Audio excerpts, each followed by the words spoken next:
사람은 누구를 막론하고 자신에 대한 정체성을 잃어버리게 되면 삶의 의미를 잃어버리게 됩니다. 정체성이라는 것은 참으로 중요합니다. 그리고 또한 우리가 이 정체성을 바르게 세우기 위해서는 우리들의 분명한 목적이 있어야 됩니다. 의미가 그 속에서 나타나는 거죠. 그런데 그 목적은 우리의 어떤 환경과 형편 속에서 내가 만들어가는 목적이 아니라 내가 어떤 목적 가운데에 이 땅에 세워졌는가. 다시 말하면 하나님은 우리를 창조 목적 가운데에 우리를 두셨다는 그 정체성을 우리는 바르게 찾는 것이 매우 중요합니다. 내가 무엇을 위해서 살아가야 하는가? 내가 어떤 존재인가? 라는 것은 이러한 하나님의 창조 목적 가운데 있고, 그리고 또한 그러한 의미들을 바르게 찾아 나갈 때에 내가 살아가는 목적이 있고, 그리고 나의 존재적 가치가 그 속에 나타나는 것입니다. 약 한 2020년 전이었습니다. 성자 하나님께서 우리를 구원할 자로 이 땅에 오셨습니다. 그 이름을 예수라 하였습니다. 그리고 아담의 불순종에, 그리고 또한 아담의 불순종으로 인하여서 죄악 가운데 빠져있는 인류의 구원을 위하여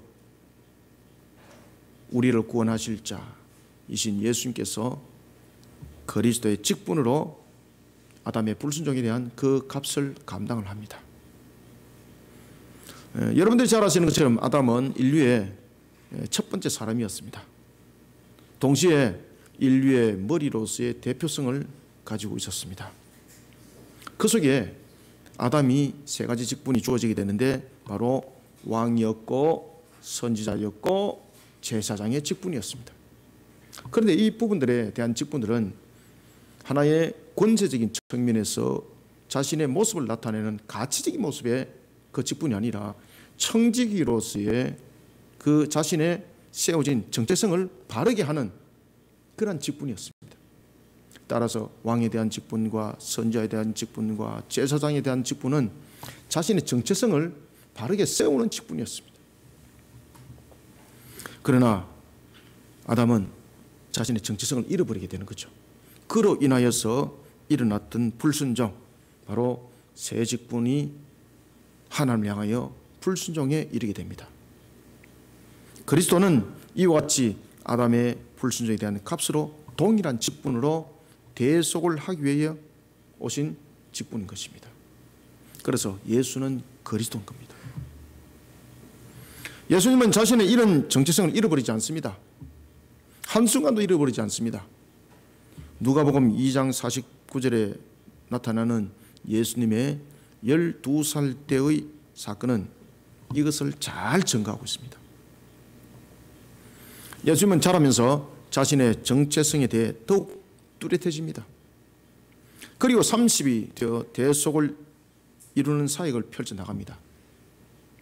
이런 예수님께서는 자신의 처음 사역지였던 이제 갈릴리를 벗어나 최종적인 대속을 이루기 위한 예루살렘으로 그 길들을 향할 때였습니다. 북쪽에서 남쪽으로 내려오는 것이죠. 그러면서 예수님은 유대 지역의 사역을 펼쳐나갑니다. 예루살렘의 입성을 앞두고 있을 때였습니다. 예수님께서 한 맹인을 만납니다. 그리고 그 맹인은 예수님을 만난 그 기회를 놓치지 않습니다. 그리고 그는 그 기회를 통해서 눈을 뜨게 됩니다. 우리는 이 사건을 통해서 2021년 자신의 모습을 어떻게 세워 나가야 되고 우리는 우리의 정체성을 어떻게 찾아 나가야 되는지를 우리는 보도록 하겠습니다. 영적 흑암 시대에 살아가고 있습니다. 흑암이 가득한 시대에 살아가고 있습니다. 소망과 희망이 잃어버린 세대를 살아가고 있습니다. 그래서 우리는 이것을 맹인 시대라고 말하는 겁니다. 흑암 시대라고 말하는 겁니다. 우리는 오늘 이 바디메오의 고침을 통해서, 그리고 또한 바디메오의 그 행위의 모습을 통해서 우리는 이 암울한 이 시대, 어떻게 우리는 이 시대를 헤쳐나가야 될지 그 답을 세 가지 측면에서 찾아보도록 하겠습니다. 먼저 우리가 46절을 한번 읽어보겠습니다. 시작. 그들이 여리고에 이르렀더니 예수께서 제자들과 흩한 무리와 함께 여리고에서 나가실 때에 디메오의 아들 맹인 거지 바디메오가 길가에 앉았다가. 아멘. 여러분들, 거지가 이름이 있습니다. 성경에 이름이 기록이 되었습니다. 이건 어떤 의미를 가지고 있습니까? 대단한 사건이라는 겁니다. 반드시 기억해라는 뜻입니다. 아시겠습니까? 유명한 사람도 아닙니다. 부자도 아니었습니다. 거지였습니다. 맹인이었습니다. 어디에 있습니까? 길가에 있습니다. 길가에. 그러면은 성경에 이름이 올라올 수 있는 아무런 이유가 없습니다. 유명한 대제사장도 아니었습니다. 아무것도 없습니다. 그런데 그의 이름을 이야기를 하면서 그의 아버지 이름까지 이야기를 하고 있습니다. 우리는 이것을 통해서 우리는 답을 찾아야 합니다.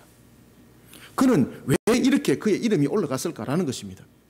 우리는 맹인, 거지, 바디메오 그러면은 제일 먼저 기억해야 될 것은 믿음으로 자신을 해결한 사람. 아시겠습니까? 그런데 그 믿음이 나중에 어떻게 가는가를 잘 보십시오. 그래서 그 이름이 성경에 기록이 됩니다. 우리는 이것을 단순하게 보시면 안 됩니다. 아, 그렇구나. 거지 맹인이었구나. 바디메오였구나. 단순한 것이 아니죠. 거지 이름이 여기에 올라갈 이유가 없는 거예요. 왜 그 이름이 올라갔을까? 그의 믿음은 어떠했고 그의 믿음의 상태는 어떻게 됐을까라는 부분이 나중에 52절에서 증거를 딱 하고 있어요. 그래서 그 이름이 기록이 되는 겁니다. 자, 먼저 우리는 첫 번째 여리고, 그 다음에 맹인, 거지, 길거리 앉은 이 사건을 통해서 이 바디메오의 상황을 먼저 파악을 하셔야 됩니다. 어떤 상황입니까? 절망적이고 낭망적인 상황입니다. 우리는 그러면은 영적 흑암 속에 놓여 있고 마치 맹인 시대를 살아가고 있는 흑암 시대에 우리의 모습들은 어떻게 이 상황들을 헤쳐나가고 자신들의 모습이 맹인과 같은 삶이 이루어지고 있는 이 상태를 어떻게 우리는 타파해 나가야 될 것인가 라는 것입니다. 먼저 첫 번째 46절부터 48절입니다. 절망과 낙심. 절망과 낙심은 누구에게나 찾아옵니다. 그런데 이 절망과 낙심을 어떻게 뚫고 나갔냐라는 것은 그 사람에게 달려 있습니다. 그러면 우리는 바디메오를 통해서 그 답을 찾아야 합니다. 어떻게 답을 찾을 것인가? 절망과 낙심이 자신의 현실이라 할지라도 낭망하거나 절망하지 말고 주님을 향한 믿음입니다. 주님을 향한 믿음으로 주님께서 주신 기회를 성리로 만들어가는 성도들이 되시길 바랍니다. 여러분들, 우리가 절망과 낭망 속에서도 항상 여러분들요, 주님께서 우리에게 기회를 주고 있다는 사실을 잘 아셔야 됩니다. 이걸 빨리 캐치하셔야 돼요. 사람들은 대체로 절망과 낭망을 바라보면은 소망을 잃어버린 상태로서 모든 것을 다 던져버리는데 사실은 눈에 보이지 아니하는 하나님의 기회가 우리 속에 사실은 흐르고 있어요, 여러분들요.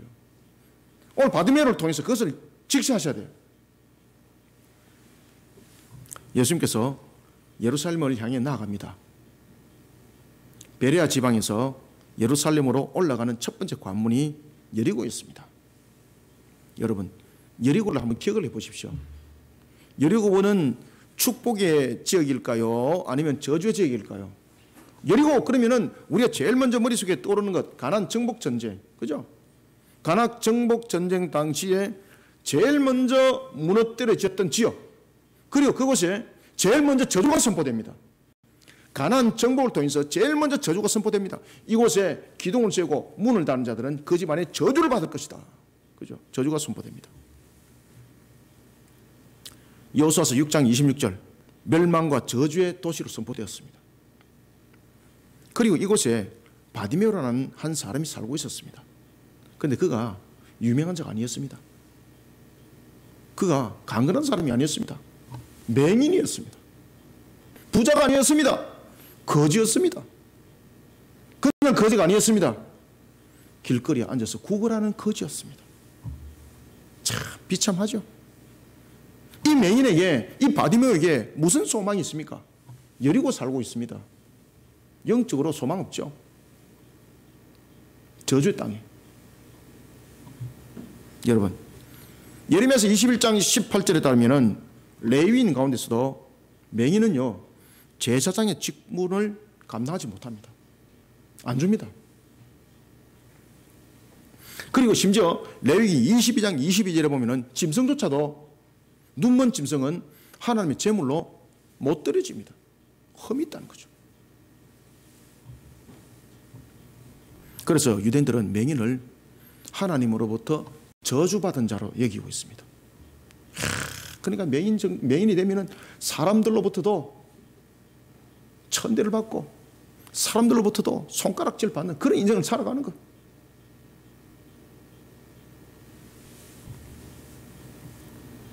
그런가 하면 거지는 어떻는가? 거지는 시편 109편 10절에 보면은 하나님으로부터 내리신 형벌이었습니다. 물론 우리가 누가복음에 나타나는 거지는 다릅니다.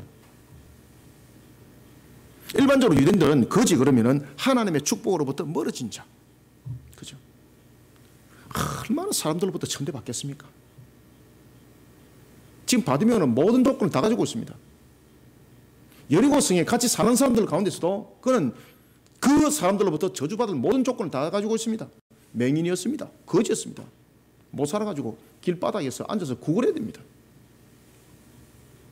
그의 모습을 봅시다. 그는 저주의 땅, 저주의 인생, 저주의 삶 속에 놓여진 자였습니다. 무슨 소망이 있고 무슨 희망이 있겠습니까? 이보다 더 비참할 수 있겠습니까? 그는 맹인이었고 구걸하며 먹고 살아야 되고 거처할 곳도 없고 그냥 거리에 놓여진 자였습니다. 그에게 무슨 소망이 있고 그에게 무슨 희망의 메시지가 있었겠습니까? 삶이 그냥 괴로운 거예요. 삶이 하루하루 삶이 그냥 괴로운 거예요. 그냥. 그런 그가 예수님의 소문을 들었습니다. 그가 예수님의 소문을 들었을 때에는 소망과 희망이 그에게 안 나타났습니다. 예수님에 대해서 다양한 소리를 듣습니다. 예수님께서 병든 자를 낫게 하고 그런가 하면은 또한 눈먼 자 눈뜨게 하시고 귀신을 쫓게 하시고 그 소문을 바디메오도 들었단 말입니다. 들었을 때까지는 소망과 희망이 없었습니다.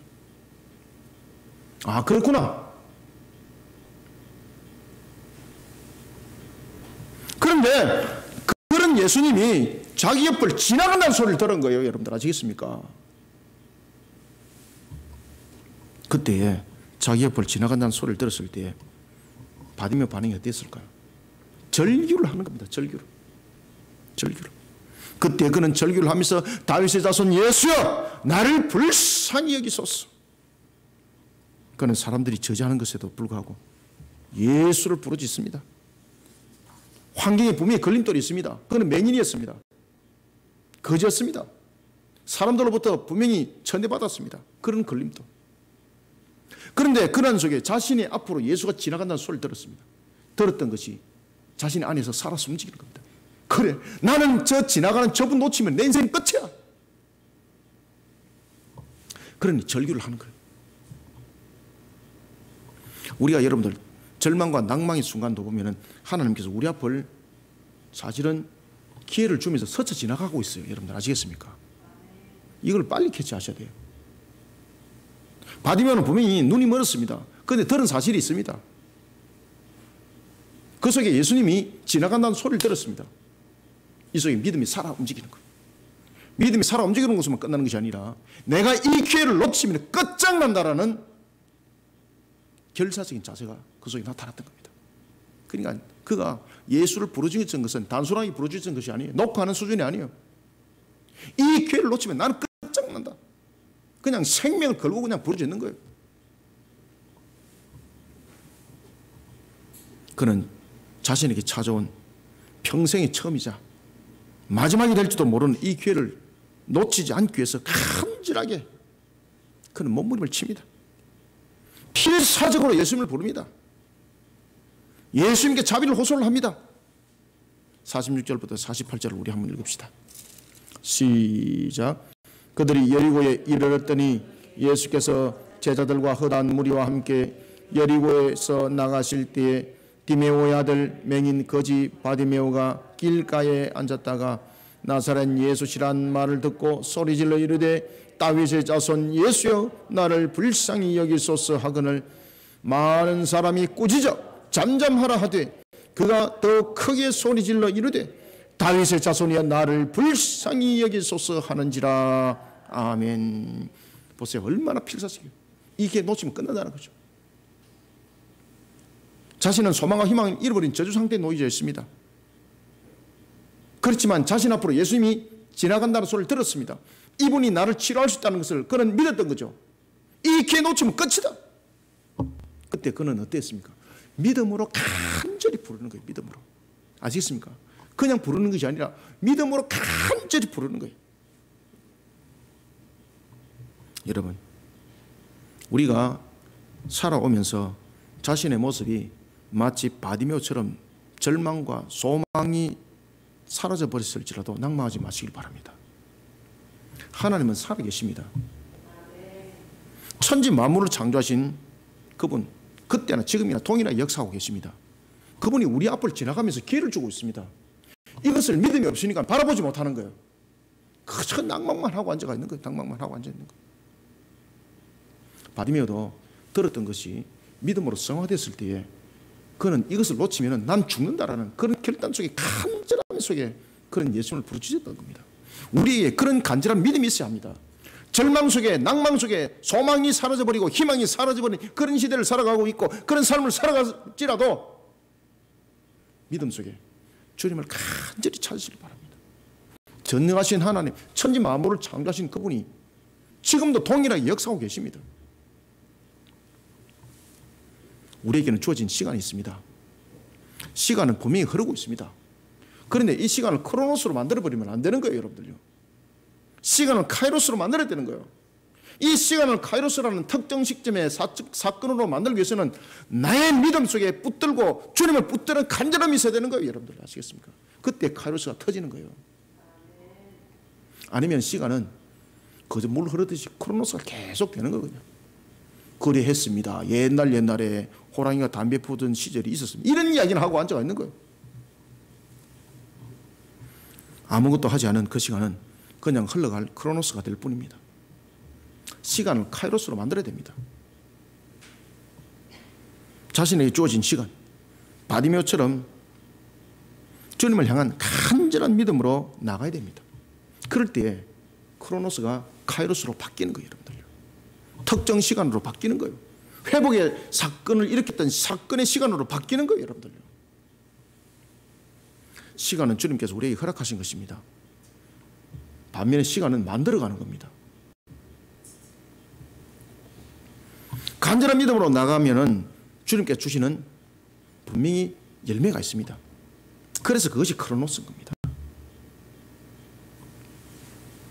지금 자신의 모습이 바디메오처럼 무너지고 짓밟힘을 받은 모습이 내 모습이라 할지라도 하나님께서 허락하신 우리는 지금 한 날을 살아가고 있습니다. 흘러가고 있습니다. 내 앞에 지금 기회가 계속해서 흘러가고 있습니다. 그런데 이것을 크로노스로 방치해버리는 거예요. 그러니 역사가 안 일어나는 겁니다. 붙들으시길 바랍니다. 시간을 붙드시길 바랍니다. 이 시간이 나를 향한 카이로스가 되길 바랍니다. 믿음이 있어야 됩니다. 간절한 믿음이 있어야 됩니다. 분명히 회복시켜 주실 것이라는 확신이 있어야 합니다. 그럴 때에 이 크로노스 흘러가는 시간은 나를 향한 카이로스로 변해버리는 겁니다. 하나님께서 주신 한 날을 성리로 만들어 가려면 신앙의 간절함이 있어야 합니다. 전지하시고 전능하신 하나님, 그 하나님께서 지금도 움직이고 계시는 거예요. 내 앞을 흐르고 계시는 거예요. 그런데 믿음의 간절함으로 그것을 못 붙들고 있는 거예요. 여러분, 사무엘상 17장 41절부터 49절 한번 보십시오. 세상에서 최강자로 여겼던 난공불락의 골리앗 앞에 다윗이 섰습니다. 모든 이스라엘의 사람들은 포기한 상태였습니다. 그죠? 그러니까 역사가 안 일어나는 거예요. 심지어 사울 왕까지 포기하고 절망 상태에 놓여져 있습니다. 누가 저 골리앗을 상대할 것인가? 모든 군사들이 자멸을 하고 있습니다. 야, 저 앞에 나서면 우리 이제 죽었구나, 끝장이구나. 소망과 희망이 없을 때에 이 흐르는 시간을 붙잡은 한 사람이 있었습니다. 그거 다윗이었습니다. 네가 어찌 만군의 여호와를 욕할 수 있느냐? 네가 욕하는 만군의 여호와 그 이름으로 내가 나갈 것이다. 너는 칼과 단창으로 놓지만은 나는 네가 욕했던 그 만군의 여호와 하나님의 이름으로 나갈 것이다. 그 믿음. 그 사건 속에 카이로스가 역사를 일으킨 겁니다. 그 믿음, 그 확신, 소망과 희망을 잃어버린 이스라엘을 회복시키는 사건이 거기서 나타났던 것입니다. 골리앗이 돌 하나로 끝장나 버렸습니다. 성령께서 그 돌을 잡고 그냥 다윗의 그 돌을 붙잡고 골리앗의 이마에 그냥 박아버린 거예요. 그냥 한 방에 끝장나는 거예요. 자신 앞에 놓여진 절망과 낭망이 현실이라 할지라도 낭망하거나 절망하지 마시길 바랍니다.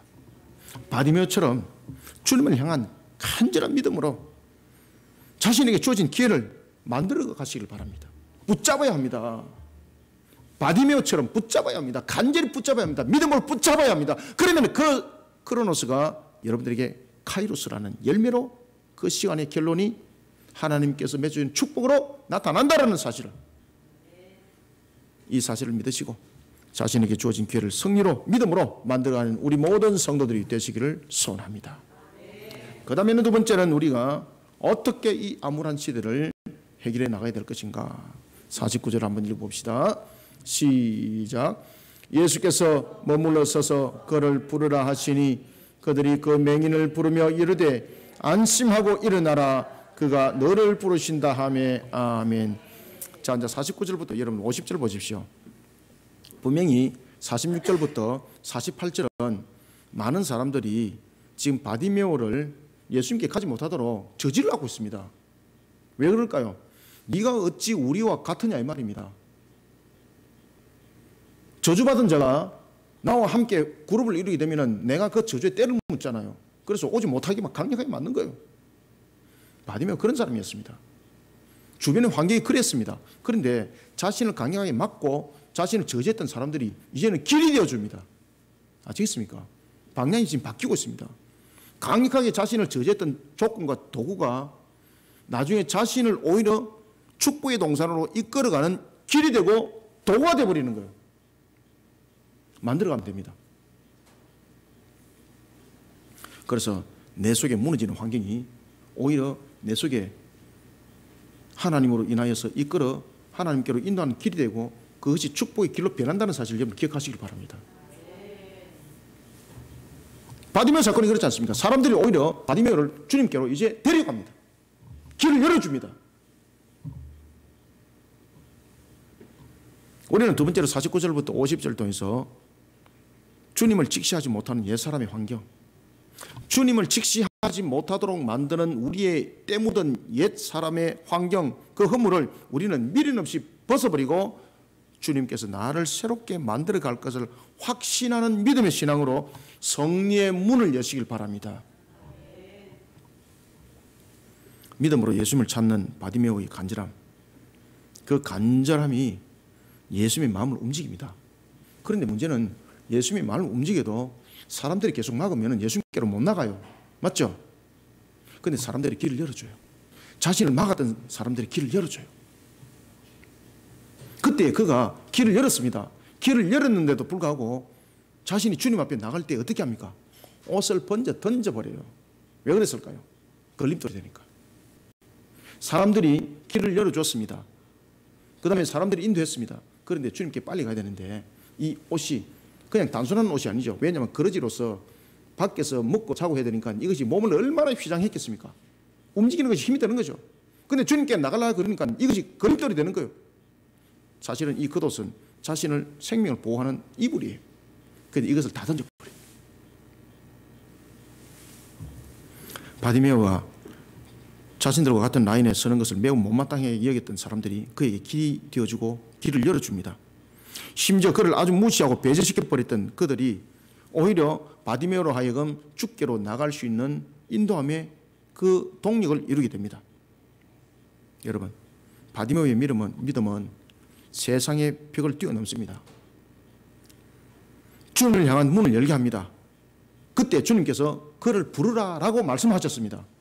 그런데 문제는 바디메오 자신에게 이제 장막이 있었습니다. 자, 보십시오. 사람들의 환경, 사람들의 걸림돌 이제 제거 다 되었습니다. 주님께서 불렀습니다. 그를 부르라라고 했습니다. 이제는 누가 움직이게 됩니까? 바디메오 자신이 움직여야 되는 거예요. 바디메오 자신이. 그런데 바디메오 자신이 움직이려고 그러는데 자신이 환경이 스스로 걸림돌이 돼버린 거예요.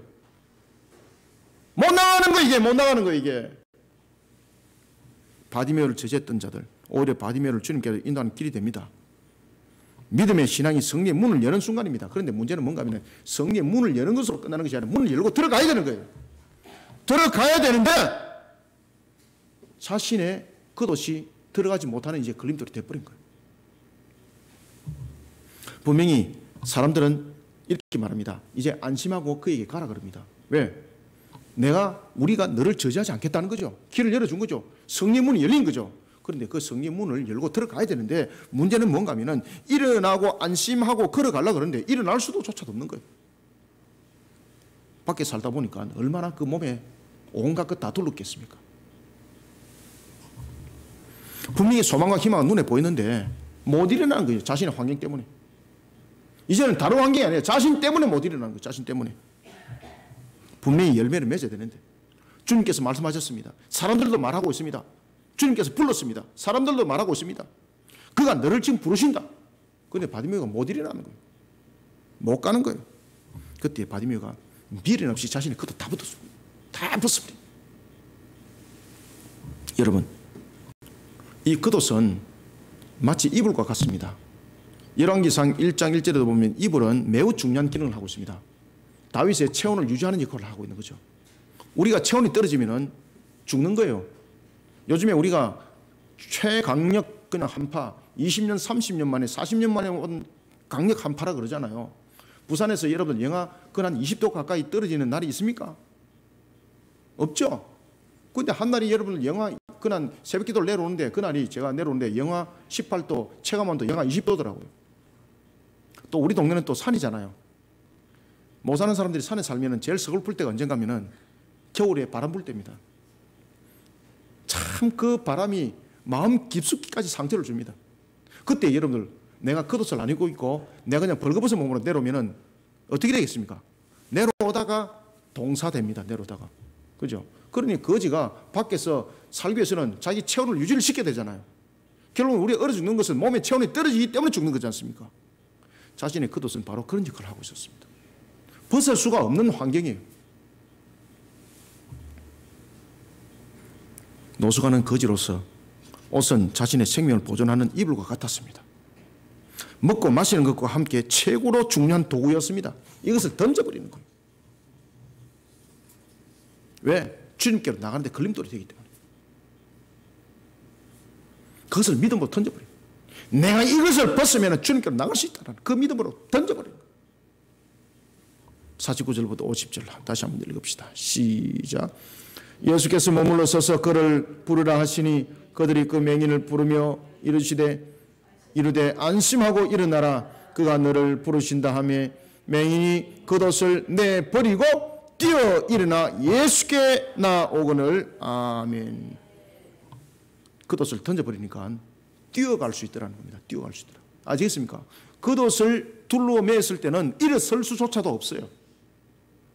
얼마나 둘러 맸는지. 그런데 그 모든 자신의 더러운 겉옷을, 세속적인 겉옷을 주님께로 나가는 측면에서 다 벗어 던지니까 뛰어갈 수 있더라는 거예요. 뛰어갈 수 있더라. 여러분, 우리의 믿음의 신앙 속에 이런 것들이 있습니다. 분명히 내가 믿음으로 주를 봤습니다. 믿음의 환경 속에서 주님께 내가 간절히 간구했습니다. 주변의 환경들이 주님께 나갈 수 있도록 다 열렸습니다. 그런데 문제는 내 속에 환경이 문제인 거예요. 내 속에 겉옷, 내 밖에 겉옷. 이것이 내로 하여금 주님 앞으로 일어나지 못하도록 만드는 거예요. 그럴 때는 어떻게 되는 거예요? 자, 여러분, 우리가 한 사건이 있습니다. 다니엘서 10장 10절부터 13절에 보면은 다니엘이 하나님께 나갈 때였습니다. 그가 다니엘이 하나님께 나가는데 하나님과 교통이 안 되는 겁니다. 악한 영이 하나님과 교통되지 못하도록 막아버린 거예요. 그 기간이 21일이었다. 그런데 다니엘은 포기하지 않습니다. 자신의 것을 전부 다 내려놓습니다. 그러나 주님께 나가는 그 간절한 하나의 그 소망을 가지고 그가 나갑니다. 나갈 때에 하나님께서 가브리엘 천사장을 보냅니다. 그렇죠? 가브리엘 천사장이 소식을 전하는 천사장이었다면 이제는 그 악한 영을 물리칠 수 있는 미가엘이 필요했던 거죠. 그래서 하나님께서는 가브리엘만 보낼 뿐만 아니라 미갈까지 보내는 겁니다. 악한 영이 맡고 있는 그 21일간의 강력함을 미갈 천사장이 나타나서 그 악한 것을 쳐 부숴버리는 겁니다. 그러니 하늘의 문이 쫙 열려버리는 거예요.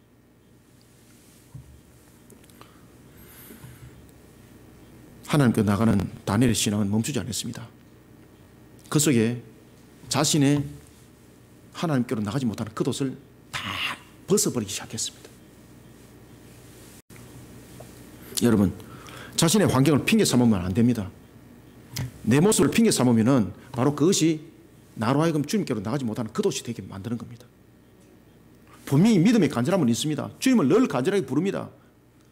나를 막았던 환경까지 이제 다 열렸습니다. 주께서도 부릅니다. 그런데 일어나지 못합니다. 왜 일어나지 못할까요? 자신의 겉옷 때문에 그런 거예요. 자신의 겉옷 때문에. 그래서 우리는 바디메어를 통해서 센스 있는 사람들은 빨리 이것을 캐치하셔야 되는 거예요. 자기 겉옷을 못 벗으니까 자기 겉옷은 무엇입니까? 세속의 때, 내 탐욕, 탐심, 불이 못 벗어버리니까, 더러운 정욕 못 벗어버리니까 주님께로 못 일어나는 거예요. 주께서는 계속 부르는데 사람들은 그 문을 열어놓고 빨리 주께로 가라고 이제는 그 문들이 다 열렸다고 말하고 있는데 못 가는 거예요. 왜? 세속의 겉옷을 너무 두껍게 입고 있었기 때문에. 여러분들, 부자가 낙타가 바늘구멍 지나가는 것보다 천국 더 가기 힘들다 그랬습니다. 왜 그럴까요? 부자가 무엇을 입고 있습니까? 세속의 더러운 탐욕, 불의, 육체적 정욕, 이것을 다 입고 있기 때문에 너무 두꺼워가지고 그것을 다 벗으면 바늘구멍은 대문처럼 넓어지는 구멍인데 자신이 그렇게 겉옷으로 포장을 세속적인 것으로 하고 있으니까 바늘구멍처럼 보이는 거예요. 못 들어가는 거예요. 못 들어가는 거예요. 바디메오가 세속적인 것을 다 벗어버린 거예요. 그러니 어떤 역사가 일어나는가 하면은 주님께로 가는데 일어날 뿐만 아니라 뛰어갈 수 있는 조건이 되더라는 겁니다. 뛰어갈 수 있는 조건이 됐습니다. 사랑하는 성도 여러분, 우리로 하여금 신앙으로 주님께 나가지 못하도록 다양한 환경들로 우리는 영육간의 공격을 지금 받고 있습니다. 주님을 향한 신앙의 걸음을 걸어야 됩니다. 문제는 나의 신앙의 결단이 있어야 됩니다. 우리의 근본들을 바르게 세우는 길 매우 중요합니다. 더러운 세속적인 가치관들 전부 다 찢어내고 다 벗어내야 됩니다. 그럼 주님께서 그것을 새 옷으로 입혀줘요. 이거 찢어버리면은 다음에 이거 아까워서 어쩌노 이거, 야 이거 얼마짜린데. 근데 주님 볼 때 전부 다 썩은 냄새가 나는 거예요. 그거 벗어버리면 주님께서 세상이 감당할 수 없는 보화로 가득 찬 옷을 입혀줄 것인데 내가 정체성을 잃어버리니까 이것이 세상의 최고 가치관으로 보여지는 겁니다. 세상적인 명예, 세상적인 물질, 세상적인 자리, 세상적인 위치 못 벗는 거예요. 이거. 탐심과 탐욕과 불의의 옷으로 두껍게 입고 있으니까 이것을 벗기만 하면 나는 이제 전부 다 세상을 잃구나, 나는 죽는구나, 이것을 마귀가 계속해서 심겨주는 거예요. 주님께서 문을 열었습니다. 오라고 계속 부릅니다. 자신을 막았던 환경까지 이제 다 열렸습니다. 그래 자기가 문제가 못 일어나는 거예요. 못 일어나는 거예요. 여러분, 주님께 신앙으로 나가는 길을 막고 있는 것은 우리의 주변과 환경이 아닙니다. 자기의 옛 사람의 겉옷입니다. 이미 주님께서 오라고 부르고 계십니다. 그 환경까지 다 열어줬습니다. 그런데 나가지 못합니다. 왜 그런 줄 아십니까? 나의 옛 사람의 겉옷 때문에 그렇습니다. 옛 사람의 더러운 습관들, 죄악 속에 있던 더러운 습관들, 낭망하고 절망하고 실망하고 그런 더러운 습관들. 여러분들, 실망하고 절망하는 것도 습관입니다. 저는 스타일이 다르잖아요. 저는 똑같은 문제 가지고 여러분 어떻게 쳐다봅니까? 항상 뚫고 나가는 걸 항상 기도하면서 기쁨으로 항상 나가는데 어떤 사람들은 보면 그거 항상 절망해요. 안 되는데, 뭐 때문에 힘든데. 그런 사람들 만나면요 제가 힘들어요. 깨사버려야 되는 거예요. 깨사버려야 되는 거예요. 아시겠습니까? 찢어 던져버려야 되는 거예요. 안 그러면 문제 해결나지는 않습니다. 낭망하고 절망하고 소망 없는 것도 습관입니다. 습관. 더러운 습관 찢어버려야 되는 거예요. 여러분들. 그 더러운 습관을 못 찢어버리니까 새 옷이 안 입혀지는 거예요. 물질의 관도 마찬가지예요. 더러운 물질관에 사로잡혀가지고 특히 요거 복권 하나 걸리면 인생 팔자 고친다는 그런 더러운 생각들 다 찢어버리시길 바랍니다. 땀 흘려 일하시길 바랍니다. 그 속에 하나님의 역사 있어요, 여러분들요. 1억 천금 노리는 것 가지고 부러워하지 마시길 바랍니다. 그 1억 천금이 그 사람을 오늘 본문의 말씀처럼 세속의 겉옷으로 덮어서 하나님 앞에 못 나오도록 만드는 도구가 되는 겁니다. 주님께 신앙으로 나가야 됩니다. 옛사람의 환경 찢어버려야 됩니다. 이거 못 찢어버리면 못 일어나요, 여러분들요. 아무리 주님이 부르고 아무리 환경을 열어놔도 주님께 못 나가요, 여러분들. 옛사람의 환경과 허물을 바디메오처럼 과감하게 벗어 던져버려야 되는 거예요. 그 과감하게 벗어 던져버리니까 하나님께서 그에게 새 옷을 입혀주는 거예요. 자, 여러분 보십시오. 바디메오가 이제 거지처럼 그 겉옷을 입을까요? 아니면 새 옷을 입고 주님을 따를까요? 그래서 52절에 답이 나온다는 거예요. 바디메오가 더 이상 거지 옷을 입지 않습니다. 아시겠습니까? 주님께 신앙으로 나가는 길을 막고 있는 옛사람의 환경과 허물, 바디메오처럼 과감히 벗어 던져야 됩니다. 그러면은 살 길이 열립니다. 주님께서 나를 새롭게 만들어갑니다.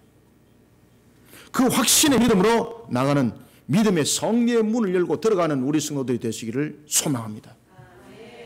그 다음에는 세 번째 51절부터 51절에서 우리가 주목해야 될 것이 있습니다. 그것은 뭔가 하면 길에서 따르니라 라는 것입니다. 왜 이것이 중요한 것 같습니까? 이것이 공간 복음의 핵심입니다. 이게. 이것 때문에 바디메오 이름이 기록되는 겁니다. 여러분들이 잘 아시는 것처럼 이 바디메오 사건은 마태, 마가, 누가에서 동일하게 이 사건을 기록을 하고 있습니다. 마태에서는 맹인을 둘이라고 말하고 있는데 마가와 누가는 한 명이라고 말하고 있습니다. 그리고 마가는 이 이름을 정확하게 지금 쓰고 있습니다. 무슨 이유 때문인가 아십니까? 바로 52절 하반절 따르니라 이 말씀 때문입니다. 제가 그 수수께끼를 풀어드리겠습니다. 그래서 이것을 원서로 보면 재밌어요. 아주 재밌어요. 이것을 몇 인칭 단어를 쓰고 어떤 것들은 보면은 이렇게 읽으면서 이것은 몇 인칭 단어를 쓰고 있지? 이 인칭에 대한 부분들. 이것은 수동태를 쓰고 있을까? 능동태를 쓰고 있을까? 이것이 어디를 수식하고 있을까라는 것을 찾아가는 것은 매우 중요한 거예요, 여러분들. 한글성의 단점들이 보면은 우리가 그 동사가 1인칭인지 2인칭인지 3인칭인지 구별이 안 되잖아요. 그런데 헬라어는 명확하게 구분돼요, 여러분들. 저는 이제 이 원서를 읽으면서 원제를 저는 이렇게 읽거든요. 그러면 아주 재밌어요. 읽으면서 제 혼자 막 웃어요, 제 혼자. 옆에서 보면은 저 사람 저 성경 읽다가 실성했다. 이라고 말할 정도로 제 혼자 매우 즐거워할 때가 많습니다, 저는. 자, 오늘 우리는 세 번째로 51절부터 52절 통해서 세 번째 확신하는 믿음의 신앙입니다. 그런데 그 다음입니다. 확신하는 믿음의 신앙으로 분명히 새 생명의 길을 걷습니다. 그런데 그 이유가 중요한 거예요. 바디메오는 여기서 답이 나온 겁니다. 확신하는 믿음의 신앙으로 새 생명의 길을 걸어갈 뿐만 아니라 주님과 동행하는 신앙의 걸음을 멈추지 않아야 됩니다. 멈추지 않는 것으로 성리의 길을 끊임없이 걸어가는 성도들이 되시길 바랍니다. 멈추면 끝입니다. 제가 좀 이따 말씀드릴게요. 여러분들 믿음으로 주님을 분명히 찾았습니다. 믿음으로 분명히 주님을 확신했습니다. 자신의 겉옷까지 분명히 던져버렸습니다. 그리고 주님께 나갔습니다. 그런 바디메오 주님께서 질문합니다. 어떤 질문을 하는가 하면 네가 무엇을 하기를 원하느냐. 주님은 아시잖아요. 아시는데 다시 물어요. 네가 무엇을 하기를 원하느냐. 이것은 뭔가 하면 마음의 고백과 입술의 고백이 동일한지 주님께서 딱 그를 다시 찌르는 거예요. 그때 바디메오 보기를 원합니다. 여기서 바디메오가 보기를 원한다는 것은 무엇입니까? 입술의 고백이 마음의 고백이에요. 지금 당신이 나를 보게 할 줄 믿습니다, 이 말입니다. 이 믿음까지는 지금 두 맹인이 난주 같아요. 보기를 원합니다. 예수님께서 그의 말의 고백에 그리고 심령의 고백을 함께 확인합니다. 그리고 예수님께서 말씀하시지 않습니까? 가라, 네 믿음이 너를 구원하였느니라. 아멘. 가라라는 이 말씀은 맹인의 상태를 말하고 있는 겁니다. 가라, 이 말은 네가 이제 본다는 뜻입니다. 가라, 맹인으로 갈 수 있습니까? 이 가라는 것은 눈 뜬 상태에서 가라는 거예요. 눈 뜬 상태에서. 네 믿음대로 눈 뜬 상태에서 가라는 거예요. 근데 주님께서 뭐라고 말씀하세요? 가라. 나와 함께 가자. 그 말 안 하잖아요. 가라라고 말씀하잖아요. 눈 뜬 상태에서 가라 그러잖아요. 네 믿음이 구원을 받았다고 말하잖아요. 가라라는 이 말씀 속에는 분명히 맹인의 상태에서 앞을 볼 수 있는 회복의 상태를 말하고 있고, 그런 상태에서 가라라는 치유의 역사를 함께 담고 있습니다. 그리고 분명히 가라 그랬습니다. 그때 바디메오 결정은 어땠을까? 그때 바디메오 결정이 52절입니다. 분명히 가라 그랬습니다. 근데 바디메오 가지 않습니다. 어디로 갈까요? 주님께로 가는 거예요. 세상으로 안 가는 거예요. 자, 51절 52절 두 절 한번 읽읍시다. 시작. 예수께서 말씀하여 이르시되 네가 무엇을 하여 주기를 원하느냐? 맹인이 이르되 선생님이여 보기를 원하나이다. 예수께서 이르시되 가라. 네 믿음이 너를 구원하였느니라 하시니 그가 곧 보게 되어 예수를 길에서 따르니라. 아멘. 이것이 핵심이에요. 바디메오는 주님의 은혜로 육신의 눈을 떴을 때에 신앙의 눈이 함께 띄어집니다. 바디메오의 치유의 역사는 예수님을 향한 믿음으로 반응이었습니다. 저분은 나를 회복시킬 수 있어. 그분은 분명히 나를 회복시킬 수 있어. 그분은 그 회복시킬 수 있는 메시아가 맞아. 그 믿음대로, 그 확신대로 그는 구원을 받았을 뿐만 아니라 육신의 눈대 회복을 받습니다. 그리고 난 뒤 이때 바디메오의 선택은 세상을 쫓아가는 것이 아니었습니다.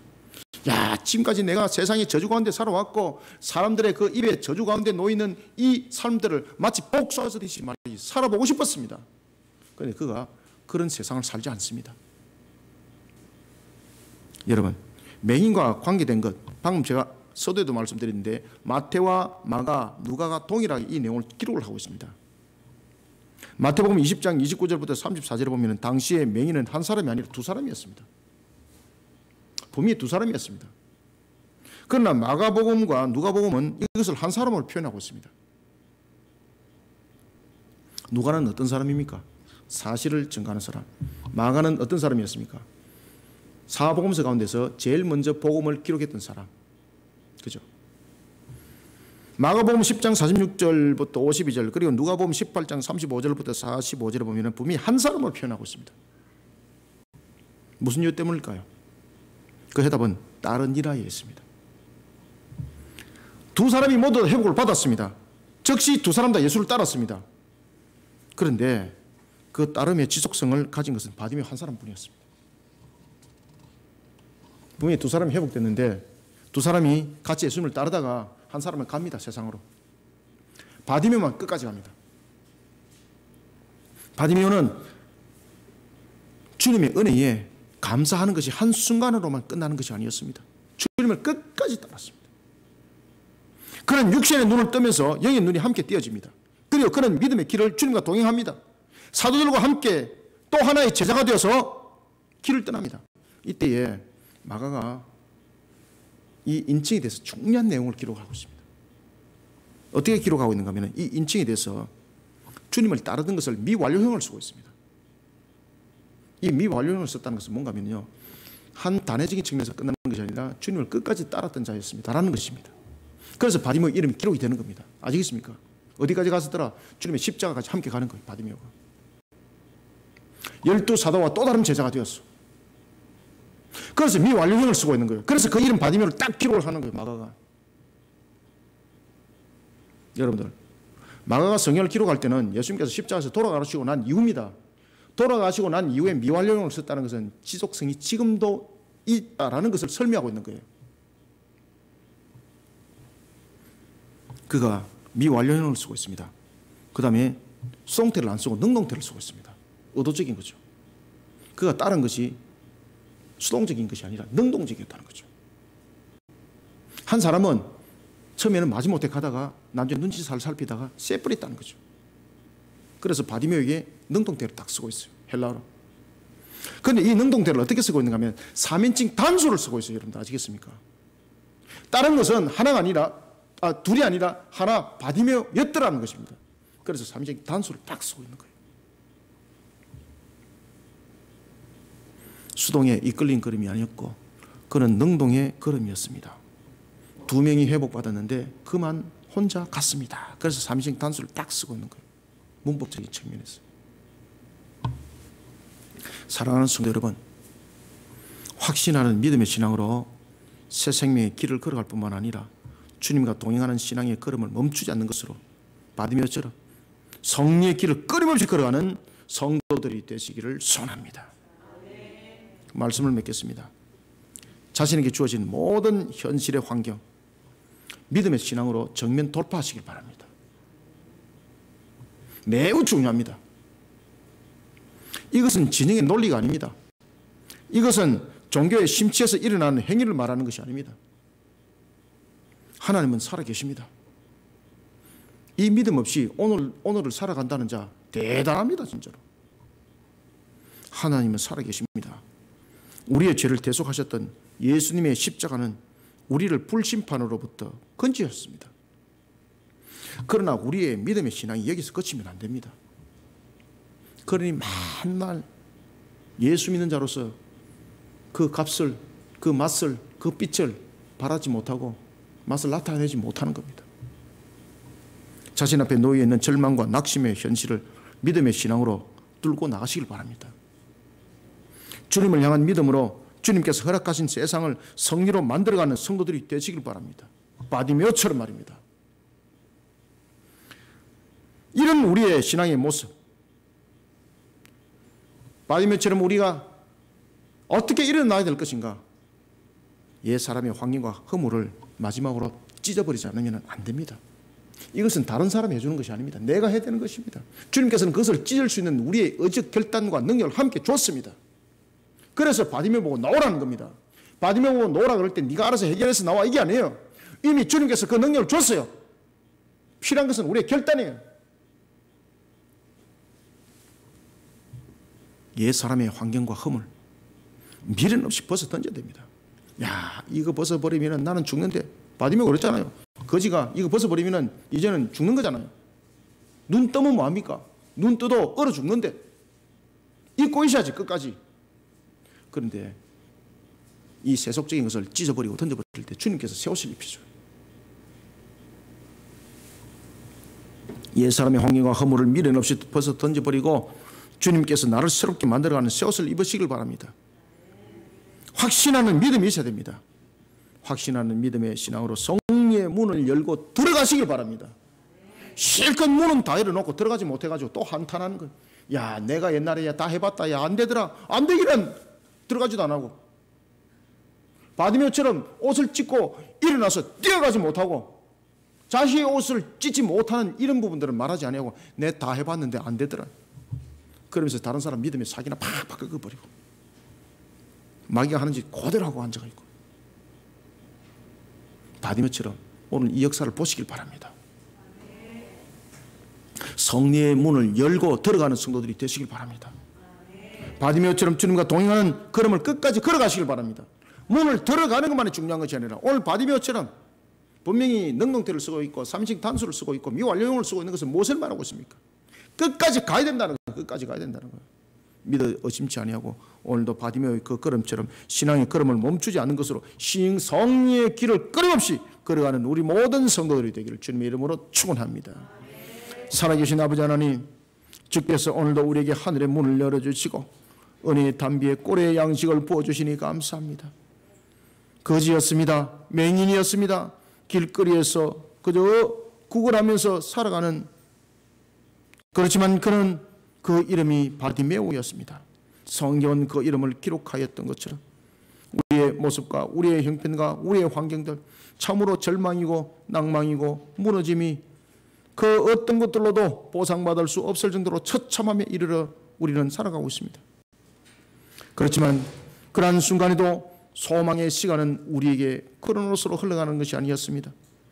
이 소망의 시간을 우리는 믿음의 눈으로 바디메오처럼 강력한 믿음으로 하나님을 향한 간절한 소망의 걸음으로 주님을 붙잡기를 원합니다. 이러한 우리 모든 성도들, 하나님께서 역사를 이렇게 세우시는 카이로스의 그 열매로 응답하여 줄 믿습니다.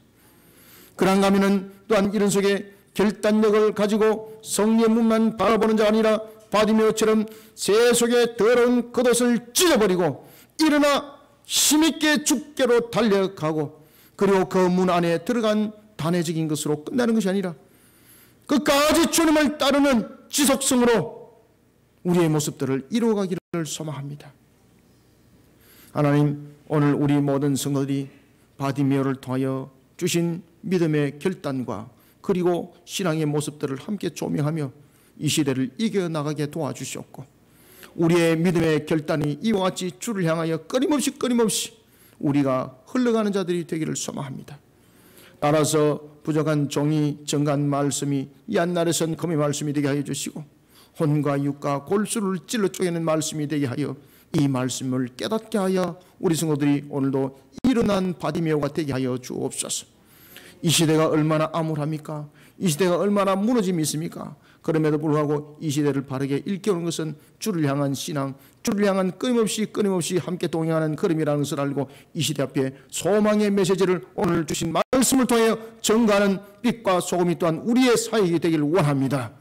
하나님, 오늘도 이와 같이 주신 말씀이 우리 성도들의 신앙의 양심과 우리 성도들의 삶의 양식과 나갈 길의 양식이 될 뿐만 아니라 이 나라를 살리고 이 민족을 살리고 온 세계를 살리는 생명의 꼴의 양식이 되게 역사하여 주시옵소서. 하나님, 오늘도 종의 입술을 통해 증거된 말씀이 이와 같이 성령의 강력한 역사로 하나님께서 이렇게 세우신 카이로스의 한 사건의 열매와 결실이 맺혀지기를 소망하며 예수님의 이름으로 기도드립니다. 아멘.